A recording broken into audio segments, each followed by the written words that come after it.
ఎన్నికల్లో ఏపీలో కాంగ్రెస్ కీలక పాత్ర పోషిస్తుందని కేంద్ర మాజీ మంత్రి జేడీ శీలం అన్నారు. ఇతర పార్టీలో ఉన్న మా నేతలందరూ టచ్లోకి వచ్చారని అందరినీ కలుపుకుంటామని స్పష్టం చేశారు. వైఎస్ మరణంలో కాంగ్రెస్ కుట్ర ఉందని సజ్జలం చేసిన వ్యాఖ్యలను శీలం ఖండించారు.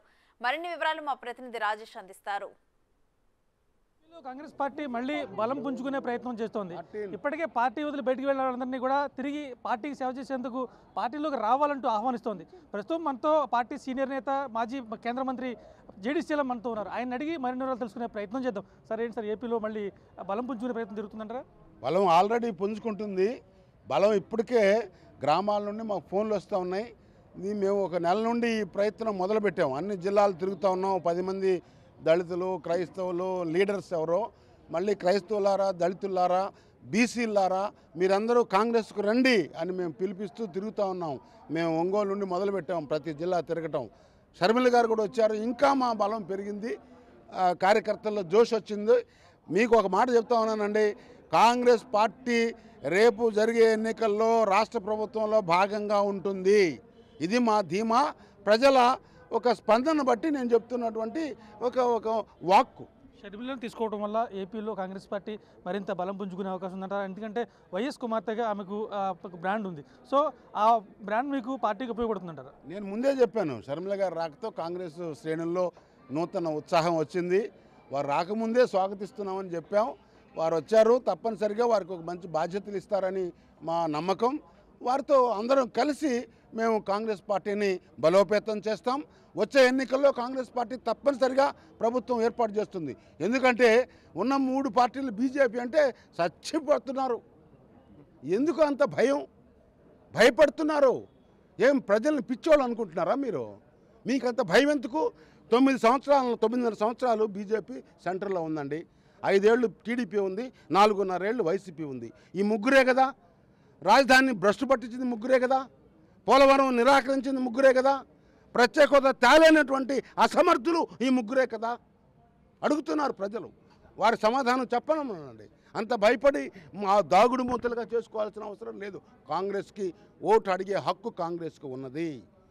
బీజేపీకి ఓటు వెయ్యరు ప్రజలు. బీజేపీతో ఉన్న వారికి కూడా ఓటు వెయ్యరు. ప్రస్తుతం అన్ని పార్టీల నుంచి కూడా కాంగ్రెస్ పార్టీ వైపుకు వచ్చేందుకు మొగ్గు చూపుతున్నారు. వాళ్ళందరినీ కూడా పార్టీలకు ఆహ్వానిస్తారా? ఆహ్వానించి వాళ్ళకి ఏమైనా తగిన గౌరవం కేటాయిస్తారా? మేము ఒక్కటే, ఎవరైతే కాంగ్రెస్లో ఉండి సేవ చేసి మంచి పేరు తెచ్చుకొని పదవులు అనుభవించి సమాజంలో గౌరవం పొంది అనేక కారణాల వల్ల, ముఖ్యంగా విభజనప్పుడు ఒక పొరపాటు జరిగింది. 10 ఏళ్ళు శిక్షించారు మమ్మల్ని, మేము శిక్ష పడ్డాం. ఇప్పుడు ఆ విభజన గురించి ప్రజలు మాట్లాడట్లా. వీళ్ళు చేసేటువంటి దుర్మార్గ పనులకి అయ్యో కాంగ్రెసే బెటరు, కాంగ్రెస్ ఉంటేనే బాగుంది, కులాలు లేవు, మతాలు లేవు, అందరూ బాగున్నారు అనేటువంటి సంకేతం ప్రజల నుండి మాకు వస్తుంది. కాంగ్రెస్ పార్టీ కుటుంబాల మధ్య, వ్యక్తుల మధ్య చిచ్చు పెడుతుంది, కుటుంబాలు నిలువుగా చీల్చుతుంది అని చెప్పి మన ముఖ్యమంత్రి జగన్మోహన్ రెడ్డి అన్నారు. దాన్ని ఏం చెప్తారు? నేను చెప్తా ఉన్న ఒక్క నిదర్శనం ఏముండే కాంగ్రెస్లో చిచ్చు పెట్టినటువంటిది? మాకు కాంగ్రెస్ ఒక కుటుంబాల్లో చిచ్చు పెట్టేటువంటి ఆలోచన అవసరం లేదు.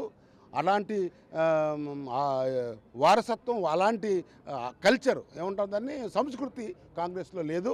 అసలు ఏ ఉద్దేశం కాదు. షర్మిల గారు కూడా వాలంటరీగా వచ్చారు. ఎవరు కూడా మేము చిచ్చు పెట్టే ప్రయత్నం కూడా చేయలేదు. వైఎస్ మరణం వెనకాల కాంగ్రెస్ పార్టీ హస్తం ఉందని చెప్పి నిన్న సజ్జల రామకృష్ణారెడ్డి కామెంట్ చేశారు. దాన్ని ఎలా చూస్తారు? I don't want to react to such wild baseless, meaningless. ఇప్పుడు ఎందుకు? కాదండి, అప్పుడు అయిపోయింది. ఎంక్వైరీ పెట్టుకోమనండి. ఇప్పుడు వాళ్ళే అధికారంలో ఉన్నారు, అక్కడ వాళ్ళే అధికారంలో ఉన్నారు. ఎంక్వైరీ పెట్టుకోమనండి. ఊరికే మాటలు ఎందుకు? నేను ఆ కామెంట్ మీద రియాక్ట్ కాను. Because I don't think I should react. Congress party శ్రేణులకు ఏం పిలుపునిస్తారు? ఎలా వెళ్ళబోతున్నారు? వాళ్ళని ఏం చెప్పబోతున్నారు? వాళ్ళకి కాంగ్రెస్ శ్రేణులకు నాకు ఒక్కటే మనవి. ఇందాక చెప్తూ ఉన్నట్లు, ఎవరైతే పార్టీ ఇక్కడ మంచి సేవ చేసి బయట పార్టీలకు వెళ్ళారో నేతలు, వారు ఇక్కడ సగౌరవంగా ఉండి అక్కడికి వెళ్ళారో, వారికి అగౌరవం ఏమన్నా ఉంటే మరలా మీరు రండి కాంగ్రెస్లోకి అని చెప్తా ఉన్నాం. కాంగ్రెస్ శ్రేణులకు భయపడకండి, మేము ఉన్నాం, ప్రత్యేక హోదా తెస్తాం, 7 గ్యారంటీలు ఇస్తున్నాం, ప్రత్యేక హోదా తెస్తాం, ఈ విశాఖపట్నం స్టీల్ ప్లాంట్ మన చేతుల్లో ఉండేటట్టే చూస్తాము, పోలవరం నిర్మిస్తాం, అదేవిధంగా రాయలసీమకు ఉత్తర కోస్తాలకు ప్రత్యేక ప్యాకేజీ ఇస్తాం, అదేవిధంగా మరి పోలవరం నిర్మాణం చేస్తాం. ఇది కాకుండా బీసీలకు ప్రత్యేకమైనటువంటి మేనిఫెస్టో, దానిలో కులగణన ఉంటుంది, అదేవిధంగా బీసీలకు రిజర్వేషన్ ఉంటుంది, దళితులకు ప్రత్యేకమైన మేనిఫెస్టో. దళిత క్రైస్తవులకు దళితుల హోదా ఇచ్చేటువంటిది ఒక్కటే కాంగ్రెస్ పార్టీ, ఎవరి వల్ల సాధ్యం కాదు. రెండవది, దళితులకు ఇక్కడ స్కాలర్షిప్స్ లేకుండా చేశారు ఈ గవర్నమెంట్. అదేవిధంగా పై చదువులకు స్కాలర్షిప్స్ లేవు, యూనివర్సిటీలో ఉంటేనే అంటారు. బయట చదువుకునే వారు చాలామంది ఇబ్బంది పడుతున్నారు. వారందరికీ ఇందిరాగాంధీ, సోనియా గాంధీ గారు, మన మన్మోహన్ సింగ్ గారి ప్రభుత్వంలో ఏ రకంగా, కాంగ్రెస్ రాజశేఖర రెడ్డి గారి ప్రభుత్వం ఉన్నప్పుడు ఏ రకంగా స్కాలర్షిప్లు ఇచ్చారో అవన్నీ మేము ఇస్తాం.